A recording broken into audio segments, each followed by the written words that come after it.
Hello friends, ನಮಸ್ಕಾರ ಎಲ್ರಿಗೂ. Welcome to my channel Soumya Hriday blogs. Yes guys, ಇವತ್ತು ನಾವು ಹೋಗ್ತಾ ಇದ್ದೀವಿ ಅಮ್ಮ ಮನೆಗೆ. ಪ್ಲಸ್ ಅಮ್ಮ ಮನೆಯಿಂದ ಆ ಕಡೆಗೆ ಧರ್ಮಸ್ಥಳ ಹಾಗೆ ಚಿಕ್ಕಮಂಗ್ಳೂರು ಸುತ್ತಮುತ್ತ ಇರೋ ಪ್ಲೇಸಸ್ಗೆ ಹೋಗಿ ಬರೋಣ ಅಂತೇಳಿ ಹೊರಡ್ತಾ ಇದ್ದೀವಿ. ಸೊ ಬನ್ನಿ, ಸಮ್ಮರ್ ವೆಕೇಷನ್ ಇನ್ನೇನು ಮುಗೀತಾ ಬಂತು. ಅಷ್ಟರೊಳಗೆ ನಮ್ಮದು ಒಂದು ಟ್ರಿಪ್ ಪ್ಲ್ಯಾನ್ ಮಾಡ್ಕೊಳ್ಳೋಣ ಅಂತ ಸಡನ್ನಾಗಿ ಪ್ಲ್ಯಾನ್ ಮಾಡಿಕೊಂಡು ಹೊರಡ್ತಾ ಇದ್ದೀವಿ. ಸೊ ಬನ್ನಿ, ನಿಮ್ಮನ್ನು ಕರ್ಕೊಂಡು ಹೋಗ್ತೀನಿ, ಹಾಗೆ ಯಾವ್ಯಾವ ಪ್ಲೇಸ್ಗೆಲ್ಲ ಹೋಗ್ತಾ ಇದ್ದೀವಿ ಅಂತೇಳಿ ನಿಮಗೂ ತೋರಿಸ್ತೀನಿ. Keep watching. Thank you. ಈ ವಿಡಿಯೋ ಆಲ್ಮೋಸ್ಟ್ ನಮ್ಮ ರಜದಲ್ಲಿ ನಾವು ಹೋಗಿದ್ದಂತಹ ಟ್ರಿಪ್ಪಿನ ವಿಡಿಯೋ ಆಗುತ್ತೆ. ಕೆಲವೊಂದು ವಿಡಿಯೋ ಮಾಡಿಲ್ಲ, ಕೆಲವೊಂದು ಫೋಟೋಸ್ ಇದೆ, ಅದನ್ನು ನಿಮ್ಮ ಜೊತೆ ಶೇರ್ ಮಾಡ್ಕೊಳ್ತಾ ಇದ್ದೀನಿ. ನಾವು ಅಮ್ಮ ಊರಿಂದ ಮೊದಲಿಗೆ ಹೋಗಿದ್ದೇನೆ ಬಾಳೆಹೊನ್ನೂರಿಗೆ. ಆಲ್ರೆಡಿ ನೈಟ್ ಆಗಿಬಿಟ್ಟಿತ್ತು ಅಮ್ಮ ಮನೇಲಿ ಪೂಜೆ ಎಲ್ಲ ಮುಗಿಸ್ಕೊಂಡು ಹೋಗೋತ್ತಿಗೆ. ಹಾಗಾಗಿ ಅಲ್ಲಿ ನಾವು ಜಸ್ಟ್ ದರ್ಶನ ಮಾಡಿಕೊಂಡು ನೆಕ್ಸ್ಟ್ ಡೇ ಶೃಂಗೇರಿಗೆ ಹೋದ್ವಿ. ನೋಡ್ಬೋದು, ಇದು ನೀವು ಫೋಟೋ ನೋಡ್ತಾ ಇರುವಂಥದ್ದು ಶೃಂಗೇರಿಗೆ. ಹಾಗೆ ಶೃಂಗೇರಿಯಿಂದ ನಾವು ನೆಕ್ಸ್ಟ್ ಅಲ್ಲೇ ಸಿರಿಮನೆ ಫಾಲ್ಸ್ ಅಂತಿದೆ. ಶೃಂಗೇರಿಗೆ ತುಂಬ ಹತ್ತಿರವಾಗಿದೆ ಈ ಒಂದು ಫಾಲ್ಸು, ತುಂಬ ಚೆನ್ನಾಗಿದೆ. ಹಾಗೆ ಆ ಫಾಲ್ಸ್ ಎಷ್ಟು ತಣ್ಣಗಿತ್ತು ಅಂದರೆ, ನಾವು ಹೋಗಿದ್ದು ಸಮ್ಮರ್ ಡೇಸಲ್ಲಿ ಎಷ್ಟು ಬಿಸಿಲಿತ್ತಪ್ಪ ಅಂತ ಅನ್ನಿಸ್ತು. ಬಟ್ ಅಲ್ಲಿ ಹೋದ್ಮೇಲೆ ಆ ಫಾಲ್ಸಲ್ಲಿ ತುಂಬ ಚೆನ್ನಾಗಿದೆ. ಶೃಂಗೇರಿಯಿಂದ ಕೇವಲ 15 ಕಿಲೋಮೀಟ್ರ್ ಅಷ್ಟೇ ಇರೋದು. ತುಂಬ ಚೆನ್ನಾಗಿದೆ. ಯಾರಾದ್ರೂ ಆ ಕಡೆ ಹೋದರೆ ಈ ಫಾಲ್ಸ್ ಅಂತೂ ಮಿಸ್ ಮಾಡ್ಕೋಬೇಡಿ. ಮಕ್ಕಳಂತೂ ತುಂಬ ಚೆನ್ನಾಗಿ ಎಂಜಾಯ್ ಮಾಡಿದ್ರು ಈ ಫಾಲ್ಸಲ್ಲಿ. ಎಷ್ಟೊತ್ತಾದರೂ ಹೊರಗಡೆನೇ ಬರಲಿಲ್ಲ. ನಾವು ನೆಕ್ಸ್ಟ್ 4 ಡೇಸ್ಗೆ ಅಂತ ಟ್ರಿಪ್ಪು ಆಲ್ಮೋಸ್ಟ್ ಕವರ್ ಮಾಡೋಣ ಪ್ಲೇಸಸ್ಸು ಅಂತೇಳಿ ಬಂದ್ವಿ. ಹಾಗೆ ಹೊರನಾಡು ಅನ್ನಪೂರ್ಣೇಶ್ವರಿ ಟೆಂಪಲ್ನ ನೋಡಿಕೊಂಡು ಅದಾದಮೇಲೆ ನಾವು ಅಲ್ಲಿಂದ ಸೀದಾ ಧರ್ಮಸ್ಥಳ ಕೊಟ್ವಿ. ಆಲ್ರೆಡಿ ಅಲ್ಲಿಂದ ಅಲ್ಲಿಗೆಲ್ಲ ಹೋಗೋತ್ತಿಗೆ ನೈಟ್ ಆಗೋಗ್ಬಿಟ್ಟಿತ್ತು. ನಾವು ಧರ್ಮಸ್ಥಳಕ್ಕೆ ಹೋಗೋತ್ತಿಗೆ ನೈಟ್ ನಮಗೆ ದರ್ಶನ ಆಗಲ್ಲ ಅಂದ್ಕೊಂಡ್ವಿ. ಸೊ ಪರವಾಗಿಲ್ಲ, ದರ್ಶನ ಆಯಿತು ರಾತ್ರಿ ಒಮ್ಮೆ. ಅಲ್ಲೇ ನಾವು ಹಾಲ್ಟ್ ಆಗಿಬಿಟ್ಟು ಬೆಳಿಗ್ಗೆ ಮತ್ತೊಂದು ಸತಿ ಧರ್ಮಸ್ಥಳದಲ್ಲಿ ಮಂಜುನಾಥ ಸ್ವಾಮಿ ದರ್ಶನ ಮಾಡಿ ಅಲ್ಲೇ ಪ್ರಸಾದನೂ ತೊಗೊಂಡ್ವಿ, ಮತ್ತೆ ಮುಂದಕ್ಕೆ ಹೋದ್ವಿ. ನಾವೀಗ ಮಲ್ಪೆ ಬೀಚಿಗೆ ಬಂದಿದ್ದೀವಿ. ಸೊ ಬೀಚ್ಗೆ ಹೋಗ್ತಾ ಇದ್ದೀವಿ. ಸೊ ಪಾರ್ಕಿಂಗ್ ಮಾಡಿ ಹೋಗ್ತಾ ಇದ್ದೀವಿ. ಸಾಕ್ಷಿ ಸೇ ಆಯ್ ಸೇ ಆಯ್ ಹೇಳು.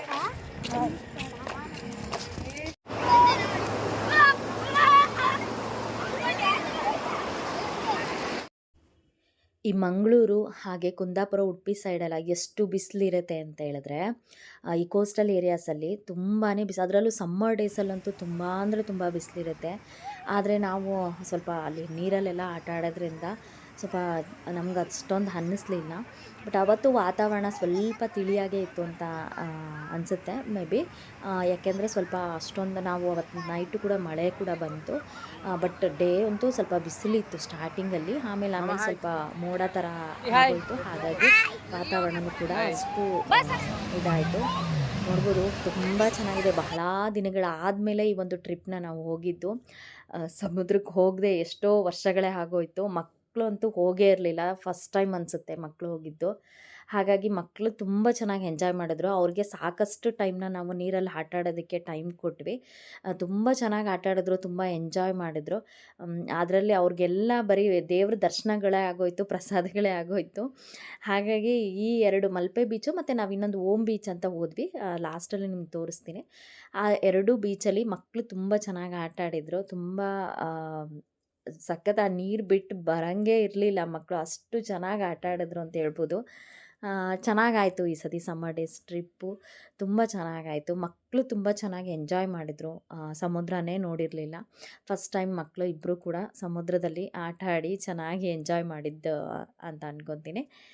ಬ್ಲಾಗ್ ಹೀಗೆ ಮುಂದುವರಿಯುತ್ತೆ, ಕಂಟಿನ್ಯೂ ಮಾಡ್ತಿದ್ದೀನಿ. ನೀವು ಕೂಡ ನೋಡ್ತಾ ಹೋಗಿ. ಆಲ್ಮೋಸ್ಟ್ ಎಲ್ಲ ನಾವು ಮಲ್ಪೆ ಬೀಚ್ ಆದಮೇಲೆ ಮುರುಡೇಶ್ವರ ಬಂದ್ವಿ. ಮುರುಡೇಶ್ವರ ಬಂದಾಗ ಮಧ್ಯಾಹ್ನ ಎಷ್ಟು ಬಿಸಿಲಿತ್ತು ಅಂದರೆ ತುಂಬ ಬಿಸಿಲಿತ್ತು. ಮುರುಡೇಶ್ವರದಲ್ಲಿ ನಾವು ನೀರಿಗೇನು ಇಳಿಲಿಲ್ಲ. ಹಾಗಾಗಿ ಮುರುಡೇಶ್ವರದಲ್ಲೇ ಪ್ರಸಾದ ಇರುತ್ತೆ. ಈ ಕಡೆ ಸೈಡ್ ನೀವು ಹೊರಟ್ರೆ ಆಲ್ಮೋಸ್ಟ್ ಎಲ್ಲ ಟೆಂಪಲ್ಸಲ್ಲೂ ನಿಮಗೆ ಪ್ರಸಾದ ಸಿಕ್ಕೇ ಇರುತ್ತೆ, ಸಿಗುತ್ತೆ. ಹಾಗಾಗಿ ಪ್ರಸಾದದ ಟೈಮಿಗೆ ಹೋಗ್ಬೇಕಷ್ಟೇ. ಆಲ್ಮೋಸ್ಟ್ ಇತ್ತು, 3 ತನಕನೂ ಇರುತ್ತಂತೆ. ಹಾಗೆ ಮುರುಡೇಶ್ವರದಲ್ಲಿ ನಾವು ಪ್ರಸಾದನ ಅಂದರೆ ಲಂಚ್ನ ಮುಗಿಸ್ಕೊಂಡು ಪ್ರಸಾದ ತೊಗೊಂಡು ಅಲ್ಲಿಂದ ಹೋಮ್ ಬೀಚಿಗೆ ಬಂದ್ವಿ ನಾವು. ಗೋಕರ್ಣದ ಹತ್ತಿರ ಇರುವಂತಹ ಓಮ್ ಬೀಚು. ಸ್ವಲ್ಪ ಇಂಟೀರಿಯಲ್ ಆಗಿದೆ ಇದು, ತುಂಬ ಚೆನ್ನಾಗಿದೆ. ಜನನೂ ಅಷ್ಟೊಂದು ಮಲ್ಪೆ ಬೀಚಲ್ಲಿ ಇದ್ದಷ್ಟು ಜನ ಇಲ್ಲಿ ಇರಲಿಲ್ಲ. ಅಂದರೆ ಸ್ವಲ್ಪ ಜನ ಇದ್ದರು. ಅದು ಟೈಮ್ ಆಗಿತ್ತು, ಅದಕ್ಕೋ ಗೊತ್ತಿಲ್ಲ. ಇಲ್ಲಿಗೆ ಆಲ್ಮೋಸ್ಟ್ ನಮ್ಮ ಸಮ್ಮರ್ ವೆಕೇಷನ್ ಟ್ರಿಪ್ ಏನಿತ್ತು ಅದು ಮುಗೀತು. 4 ಡೇಸ್ ಆಯಿತು. ಚೆನ್ನಾಗಾಯಿತು ಟ್ರಿಪ್. ಅದಾದಮೇಲೆ ಅಕ್ಕವರು ಕೂಡ ಬೆಂಗ್ಳೂರ್ಗೆ ಹೋದ್ರು. ಇನ್ನೇನು ಇನ್ನೊಂದು ವೀಕ್ ಇತ್ತು. ನಮ್ಮ ಮನೆಯವ್ರದ್ದು ಕೂಡ ಬರ್ತ್‌ಡೇ ಇತ್ತು ಆವತ್ತೇನೆ. ಗುರುವಾರ ಬಂದಿತ್ತು. ಹಾಗಾಗಿ ರಾಯರ ದರ್ಶನ ಮಾಡೋಣ, ತುಂಬ ದಿನದಿಂದ ಮಂತ್ರಾಲಯಕ್ಕೆ ಹೋಗಬೇಕು ಅಂತ ಅಂದ್ಕೊಂಡಿದ್ವಿ. ರಜದಲ್ಲಿ ಅದನ್ನು ಕೂಡ ಮುಗಿಸ್ಕೊಂಬಿಡೋಣ ಅಂತೇಳಿ, ಮತ್ತೆ ಮಕ್ಕಳಿಗೆಲ್ಲ ರಜಾ ಮಾಡ್ಸೋಕ್ಕಾಗೋದಿಲ್ಲ ಸ್ಕೂಲ್ ಸ್ಟಾರ್ಟ್ ಆಯಿತು ಅಂತ ಹೇಳಿದ್ರೆ ಅಂತ ಹೇಳ್ಕೊಂಡು ನಾವು ಕೂಡ ಹೊರಟ್ವಿ ಮಂತ್ರಾಲಯಕ್ಕೆ. ಆ, ದಾವಣಗೆರೆಯಿಂದ 5 to 6 ಅವರ್ಸ್ ಜರ್ನಿ. ಹೋಗಿದ್ದೇನು ಲೇಟ್ ಆಗಲಿಲ್ಲ. ಮಂತ್ರಾಲಯಕ್ಕೆ ಹೋದ್ಮೇಲೆ ಅಲ್ಲಿ ಟ್ರಾಫಿಕ್ ಆಗಿಬಿಡ್ತು. ಹಾಗಾಗಿ ಸ್ವಲ್ಪ ಲೇಟ್ ಆಯಿತು. ದಾರಿ ಮಧ್ಯೆ ತುಂಬ ಚೆನ್ನಾಗಿತ್ತು. ನಾವು ಕೂಡ ಸ್ವಲ್ಪ ಸ್ನ್ಯಾಕ್ಸ್ ಎಲ್ಲ ಪ್ರಿಪೇರ್ ಮಾಡ್ಕೊಂಡು ಹೋಗಿದ್ರಿಂದ ನಮಗೆ ಊಟದ್ದು ಅಷ್ಟೊಂದು ಮಕ್ಕಳಿಗೆ ಇದ್ದಿದ್ದರಿಂದ ಸ್ವಲ್ಪ ಅಲ್ಲೂ ಯಾವುದು ಅಷ್ಟೊಂದು ಅಂಗಡಿಗಳು ನಮಗೆ ಕಾಣಲಿಲ್ಲ. ಬಟ್ ಅದಾದಮೇಲೂ ಏನಂದರೆ ಬಿಸಿಲಿತ್ತು, ಸ್ವಲ್ಪ ಜಾಸ್ತಿನೇ ಬಿಸಿಲಿತ್ತು ಅಂತ ಹೇಳ್ಬೋದು.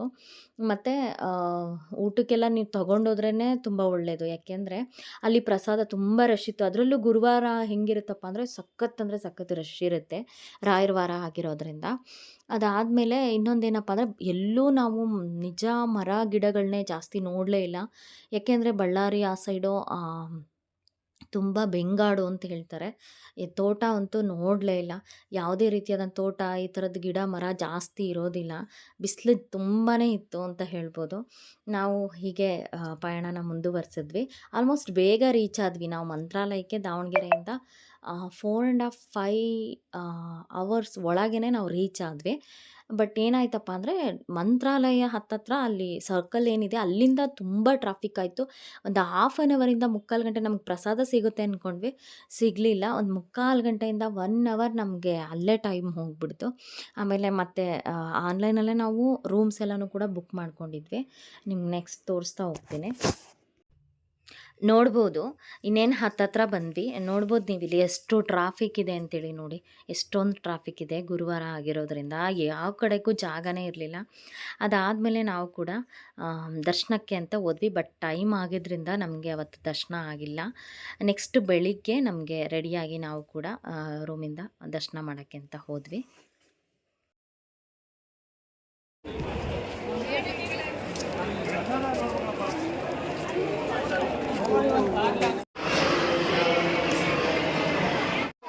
ತುಂಬ ಚೆನ್ನಾಗಿ ದರ್ಶನ ಆಯಿತು.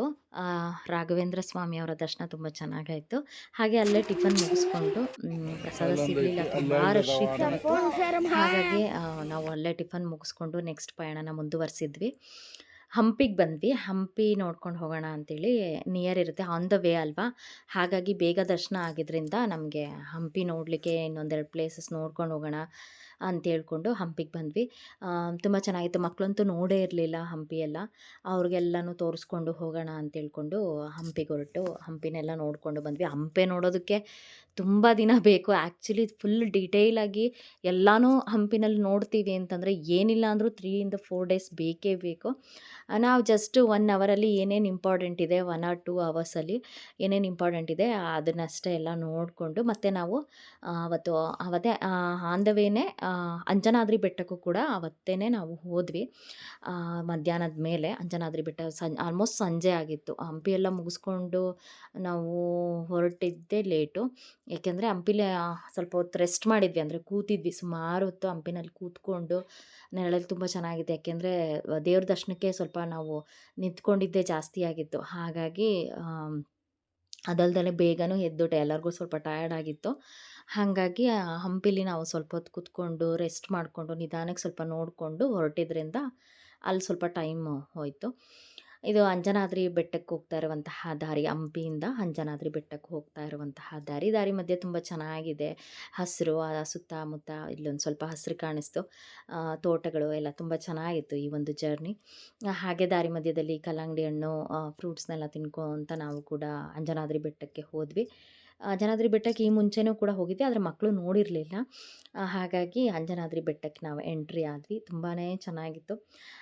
ಸ್ಟೆಪ್ಸ್ ಅಷ್ಟೊತ್ತಿಗೆ ಸಾಕ್ಷಿ ಆಲ್ರೆಡಿ ಮಲಗಿಬಿಟ್ಟಿದ್ಲು. ಇದು ಕೊಪ್ಪಳ ಜಿಲ್ಲೆಯಲ್ಲಿ ಬರುತ್ತೆ.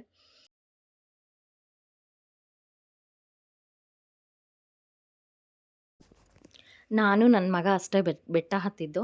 ಏಕೆಂದರೆ ನಮ್ಮ ಅತ್ತೆ ಕೈಲೂ ಆಗಲಿಲ್ಲ. ಅವ್ರಿಗೇನೋ ತುಂಬ ಕಾಲು ನೋವು ಹಾಗೆ ಆಲ್ರೆಡಿ ಟಯರ್ಡ್ ಆಗಿಬಿಟ್ಟಿದ್ರು. ಹಾಗಾಗಿ ಅವರು ಕೂಡ ಬರಲಿಲ್ಲ. ನಮ್ಮ ಮನೆಯವರು ಇನ್ನು ಪಾಪು ಮಲಗಿದ್ಲು, ನೀವೇ ಹೋಗಿ ಬನ್ನಿ, ನಾನು ಆಲ್ರೆಡಿ 2-3 ಸತಿ ನೋಡಿದ್ದೀನಿ ಅಂತ ಅಂದಿದ್ರು.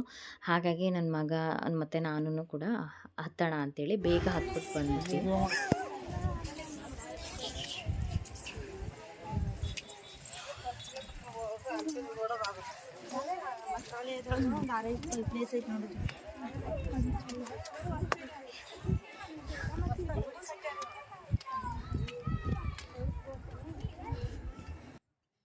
ನೋಡ್ಬೋದು ಮೇಲಿಂದ ವ್ಯೂ, ಅಂಜನಾದ್ರಿ ಬೆಟ್ಟದ ಮೇಲಿಂದ ವ್ಯೂ ನೋಡಿದ್ರೆ ಇನ್ನೂ ಅರ್ಧದಲ್ಲಿದ್ದೀವಿ ನಾವು. ಎಷ್ಟು ಚೆನ್ನಾಗಿದೆ ಅಲ್ವಾ? ತುಂಬ ಪೀಸ್‌ಫುಲ್ ಆಗಿತ್ತು. ಏನೋ ಗೊತ್ತಿಲ್ಲ, ದೇವ್ರ ದರ್ಶನ ಅಂದರೆ ನಾವು ಎಷ್ಟು ಕಡಿದಾದ ಬೆಟ್ಟ ಆದ್ರೂ, ಎಷ್ಟು ಇದಾದ್ರೂ ಸ್ಟಾರ್ಟಿಂಗ್ ಸ್ವಲ್ಪ ಸುಸ್ತು ಅನಿಸುತ್ತೆ. ಬಟ್ ಅದಾದಮೇಲೆ ಸ್ವಲ್ಪ ಹೊತ್ತು ಸುಧಾರಿಸ್ಕೊಂಡು ಹೋದ್ರಂತೂ ಸುಸ್ತನ್ನೋದೇ ಗೊತ್ತಾಗಲ್ಲ. ದೇವರ ದರ್ಶನ ಮಾಡಲಿಕ್ಕೆ ಹೋದಾಗ ಇದೇ ರೀತಿ ಅನುಭವ ಆಗುತ್ತಲ್ವ. ಎಷ್ಟೇ ಸುಸ್ತಾಗಿದ್ರೂ ಸುಸ್ತಾಗಿಲ್ವೇನೋ ಅಂತೇಳಿ ಹೊರಡ್ತೀವಿ. ಹೀಗೆ ಮತ್ತೆ ಮುಂದುವರೆಸಿದ್ವಿ ನಾವು. ಮತ್ತು ನನ್ನ ಮಗ ಬೇಗ ಬೇಗ ಹತ್ತಿ ಇಳಿಯೋಣ ಅನ್ನೋ ಒಂದು ಇಂಟೆನ್ಷನಲ್ಲಿ ಬೇಗ ಬೇಗ ಹೋಗ್ತಾ ಇದ್ವಿ. ಬಟ್ ಲಾಸ್ಟ್ ನಾವು ತುಂಬ ವರ್ಷಗಳ ಹಿಂದೆ ಹೋದಾಗ ಇಷ್ಟೊಂದು ವ್ಯವಸ್ಥೆ ಮಾಡಿರಲಿಲ್ಲ. ಈಗೆಲ್ಲ ತುಂಬ ಚೆನ್ನಾಗಿ ಅಲ್ಲಲ್ಲೇ ಕುಡಿಯೋ ನೀರಿನ ವ್ಯವಸ್ಥೆ ಮಾಡಿದ್ದಾರೆ. ಹಾಗೆ ಕುತ್ಕೊಳ್ಳೋಕ್ಕೆ ತುಂಬ ಚೆನ್ನಾಗಿರೋ ಸೀಟ್ನೆಲ್ಲ ಹಾಕಿಬಿಟ್ಟು ಕೂತಿದ್ದಾರೆ. ಅಂದರೆ ವಯಸ್ಸಾಗಿರೋ ಅಂಥವರೆಲ್ಲ ತುಂಬ ಹತ್ತುತ್ತಾ ಇದ್ದರು. ಅವರೆಲ್ಲ ಅಲ್ಲಲ್ಲೇ ಸ್ವಲ್ಪ ರೆಸ್ಟ್ ಮಾಡಿಕೊಂಡು ಹತ್ತಾಯಿದ್ರು, ಕುತ್ಕೊಂಡು ಹತ್ತುತ್ತಾ ಇದ್ದರು. ಮತ್ತು 6 ಗಂಟೆ ಮೇಲ್ಗಡೆ ದರ್ಶನ ಇರೋದಿಲ್ವಂತೆ. ಹಾಗಾಗಿ ಅಷ್ಟರೊಳಗೇ ಹತ್ತಬೇಕು. ಆಲ್ರೆಡಿ ಟೈಮು ಕೂಡ ಆಗ್ತಾ ಇತ್ತು. ಹಾಗಾಗಿ ಬೇಗ ಹತ್ತಿ ನಾವು ಇಳಿಯೋಣ ಅಂತೇಳಿ ಹತ್ತುತ್ತಾ ಇದ್ದೀವಿ. ನೋಡ್ಬೋದು ಇನ್ನು ಮೇಲಿದೆಯಲ್ಲ, ಇನ್ನು ಅಲ್ಲಿಗೆ ಹೋಗಬೇಕು. ಇನ್ನು ಅಷ್ಟು ಸ್ಟೆಪ್ಸ್ ಹತ್ತಬೇಕು. ಸ್ಟೆಪ್ಸು ಒಂದೊಂದು ಕಡೆ ತುಂಬ ಎತ್ತರವಾಗಿದೆ, ಒಂದೊಂದು ಕಡೆ ಸ್ಟೆಪ್ಸೇ ಇಲ್ಲ, ಅಂದರೆ ಬಂಡೆಕಲ್ಲು. ಚೆನ್ನಾಗಿ ಮಾಡಿದ್ದಾರೆ ಒಟ್ಟಿನಲ್ಲಿ. ಅಂತೂ ಲಾಸ್ಟ್ಗೆಲ್ಲ ಕಂಪೇರ್ ಮಾಡಿದರೆ ಈ ಸತಿ ಸ್ವಲ್ಪ ಚೆನ್ನಾಗೇ ಮಾಡಿದ್ದಾರೆ. ಅಂತೂ ಇಂತೂ ಮೇಲ್ಗಡೆ ಹೋದ್ವಿ. ಮೇಲೆ ಹತ್ತಿ ಒಂದು ಹಾಫ್ ಆನ್ ಅವರಲ್ಲೆಲ್ಲ ಹತ್ತಿಬಿಟ್ವಿ. ನಾನು ಮತ್ತು ನನ್ನ ಮಗ ಒಂದು ಹಾಫ್ ಆನ್ ಅವರಲ್ಲೆಲ್ಲ ಹತ್ತಿ ಮೇಲೆ ಬಂದಿದ್ದೀವಿ. ಸೊ ತುಂಬ ಚೆನ್ನಾಗಾಯಿತು. ಇಲ್ಲೇನೂ ರಶ್ ಇರಲಿಲ್ಲ. ದೇವರ ಆಂಜನೇಯ ಸ್ವಾಮಿ ದರ್ಶನ ತುಂಬ ಚೆನ್ನಾಗಾಯಿತು. ಅಲ್ಲಿ ಹರಕೆ ಮಾಡಿಕೊಂಡು ಕೊಬ್ಬರಿ ಬಟ್ಲು ಆ ಥರದ್ದೆಲ್ಲ ತೊಗೊಂಬಂದಿರೋರು ಅಲ್ಲೆಲ್ಲ ಒಂದು ಕಡೆ ಹಾಕಿದರು. ಎಷ್ಟಿತ್ತು ಅಂದರೆ ಆ ಕೊಬ್ಬರಿ ಎಲ್ಲ ನೋಡಿದ್ರೆ ನೋಡಿ, ರಾಶಿ ರಾಶಿ ಇತ್ತು. ಅದೆಲ್ಲ ಹೋಮಕ್ಕೆ ಇದಕ್ಕೆ ಬಳಸ್ಕೊಳ್ತಾರಂತೆ. ತುಂಬ ಚೆನ್ನಾಗಿದೆ. ಮೇಲ್ಗಡೆಯಿಂದ ಫುಲ್ ಬೆಟ್ಟದ ಮೇಲಿಂದ ಕೆಳಗಡೆ ಆ ವ್ಯೂ ನೋಡೋಕ್ಕೆ ತುಂಬ ಅಂದರೆ ತುಂಬ ಚೆನ್ನಾಗಿ ಕಾಣುತ್ತೆ. ಹಂಪಿ ಎಲ್ಲ ಕಾಣುತ್ತೆ, ಅಷ್ಟು ಚೆನ್ನಾಗಿದೆ. ಅಂಜನಾದ್ರಿ ಬೆಟ್ಟ ತುಂಬ ಚೆನ್ನಾಗಿದೆ. ದೇವ್ರ ದರ್ಶನ ತುಂಬಾ ಅಷ್ಟು ಹತ್ಕೊಂಡು ಬಂದಿದ್ದಕ್ಕೂ ಆ ದರ್ಶನ ಮಾಡಿದ ಮೇಲೆ ಅದೊಂಥರ ಫೀಲ್ ಇದೆಯಲ್ಲ, ತುಂಬ ಚೆನ್ನಾಗಿರುತ್ತೆ. ತುಂಬ ಸಮಾಧಾನ ಅನಿಸುತ್ತೆ. ಒಂಥರ ಏನೋ ಸಾಧನೆ ಮಾಡಿದ್ದೀವಿ ಅನ್ನೋ ಥರ ಫೀಲ್ ಆಗಿಬಿಡುತ್ತೆ. ಅಷ್ಟು ಬೆಟ್ಟ ಹತ್ಕೊಂಡು ಬಂದ್ರೂ ಆ ದೇವ್ರದ್ದು ದರ್ಶನ ಆದಮೇಲೆ ನಮ್ಗೆ ಅದೆಲ್ಲನೂ ಮರ್ತೋಗ್ಬಿಡುತ್ತೆ. ಒಂಥರ ಪೀಸ್ಫುಲ್ಲಾಗಿತ್ತು. ಸಂಜೆ ಟೈಮ್ ಅಲ್ವಾ, ಹಾಗಾಗಿ ತುಂಬಾ ಚೆನ್ನಾಗಿತ್ತು ಈ ಒಂದು ಅಂಜನಾದ್ರಿ ಬೆಟ್ಟ. ಅದಾದಮೇಲೆ ನಾವು ಅಲ್ಲಿಂದ ತುಂಬ ಗೊತ್ತೇ ಇರಲಿಲ್ಲ ನಮಗೆ. ಈ ಒಂದು ಮಠಕ್ಕೆ ಹೆಸರು ಕೇಳಿದ್ವಿ ಅಷ್ಟೇ, ಕೊಪ್ಪಳದ ಗವಿಸಿದ್ದೇಶ್ವರ ಮಠ. ಇದು ನೋಡಿ ಒಳಗೆ ಹೋಗ್ತಾ ಇದ್ದೀವಿ ಎಂಟ್ರಿ ದರ್ಶನಕ್ಕೆ. ತುಂಬ ಬ್ಯೂಟಿಫುಲ್ ಆಗಿದೆ, ತುಂಬ ಚೆನ್ನಾಗಿದೆ. ಇಂಥ ಒಂದು ಈ ಹೆಸರು ಕೇಳಿದ್ವಿ ಅಷ್ಟೇ, ಗವಿಸಿದ್ದೇಶ್ವರ ಮಠ ಅಂತೇಳಿ. ಸ್ವಾಮೀಜಿಯವ್ರನ್ನ ಇದರಲ್ಲಿ ನೋಡ್ತಾ ಇದ್ವಿ. ಬಟ್ ಅವತ್ತು ಅಲ್ಲಿ ಹೊರಗಡೆ ಕೂತಿದ್ರು. ತುಂಬ ಚೆನ್ನಾಗಿದೆ ಮಠ ಮಾತ್ರ. ನೀವೇನಾದರೂ ಕೊಪ್ಪಳದ ಸೈಡ್ ಹೋದರೆ ಖಂಡಿತ ಈ ಒಂದು ವಿಸಿಟ್ ಕೊಡಿ. ಪ್ರಸಾದ ಡೈಲಿ ಪ್ರಸಾದ ಇರುತ್ತೆ. 3 ಹೊತ್ತೂ ಪ್ರಸಾದ ಕೊಡ್ತಾರೆ. ತುಂಬ ಚೆನ್ನಾಗಿದೆ ಮಠ ಅಂತೂ, ಅದ್ಭುತವಾಗಿದೆ ಅಂತ ಹೇಳ್ಬೋದು. ಆ ಮಠದ ದರ್ಶನ ಮಾಡಿಕೊಂಡು, ದೇವ್ರ ದರ್ಶನ ಮಾಡಿಕೊಂಡು ನಾವು ಕೂಡ ಮತ್ತೆ ದಾವಣಗೆರೆಗೆ ವಾಪಸ್ಸಾದ್ವಿ. ಇದಾಗಿತ್ತು. ಮತ್ತು ಉಳ್ಕೊಳ್ಳೋರ್ಗೂ ಕೂಡ ತುಂಬ ಚೆನ್ನಾಗಿರುವಂತಹ ಫೆಸಿಲಿಟಿ ಮಾಡಿದ್ದಾರೆ ಕೊಪ್ಪಳದ ಗವಿಸಿದ್ದೇಶ್ವರ ಮಠದಲ್ಲಿ. ಯಾರೇ ಹೋದರೂ ಕೂಡ ಹಾಲ್ಟ್ ಆಗ್ಬೋದು, ನೋಡ್ಬೋದು ಪರಿಸರ ಎಷ್ಟು ಚೆನ್ನಾಗಿದೆ. ಅಲ್ಲಂತೂ ಲೈಟಿಂಗ್ಸ್ ನೋಡೆ, ನಾವು ಹೋದಾಗ ನೈಟ್ ಆಗಿತ್ತು, ಲೈಟಿಂಗ್ಸ್ ನೋಡೆ ತುಂಬ ಅದ್ಭುತವಾಗಿತ್ತು ಅಂತ ಹೇಳ್ಬೋದು. ಎಲ್ಲ ವ್ಯವಸ್ಥೆಗಳನ್ನು ಕೂಡ ಉಳ್ಕೊಳ್ಳೋರಿಗೆ ಮಾಡಿದ್ದಾರೆ ಭಕ್ತಾದಿಗಳಿಗೆ.